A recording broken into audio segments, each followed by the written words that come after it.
Hi, Allie Bierman back here today. Today we're talking about what happens when you're focusing your energy not in the present moment, but in the future. Well, how are you focusing in the future? Do you ever feel fear or anxiety? The way that you feel fear or anxiety is you go back into your past. You pull out a memory that's similar to something that you're expecting to happen in your life today.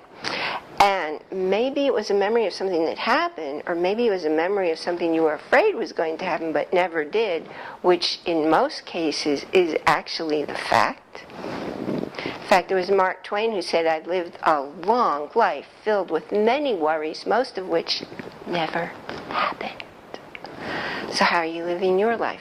So if you're pulling out that memory from the past of something that did or didn't happen, and you add this fear, and you're raising your level of focus, it's looming bigger and bigger.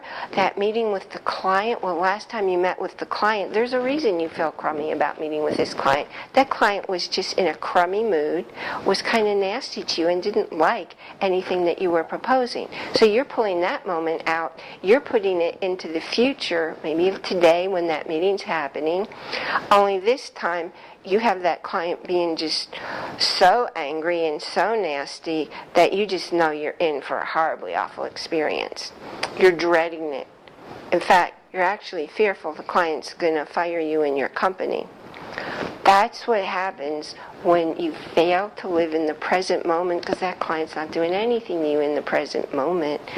Focusing and living in the present moment is how you live a life with all your energy there for you. Keep your frequency up here. You have all the energy you need. You're not draining it. You're not pulling anything out of your imagination. You are not misusing your imagination. And you are living your life as it's meant to be, attracting all the people, the clients, the friends, even the family members who you didn't particularly care for before. All your relationships are different when you're living in the present moment, because there's no past history to color it. There's no past history to pull into the future and say, oh, I hate these family get-togethers because I know that she's going to be all whiny and he's going to be talking about how wonderful he is. And all these things, that only happens because you're expecting it, because you're pulling that past out and putting it in the future. Stay in the present. It will make a world of difference in every relationship you have, which means your life will change. I'll see you tomorrow, and tomorrow what we're going to talk about is things that get your attention. Things that get your attention. Well, you'll have to come back tomorrow to find out what I'm talking about.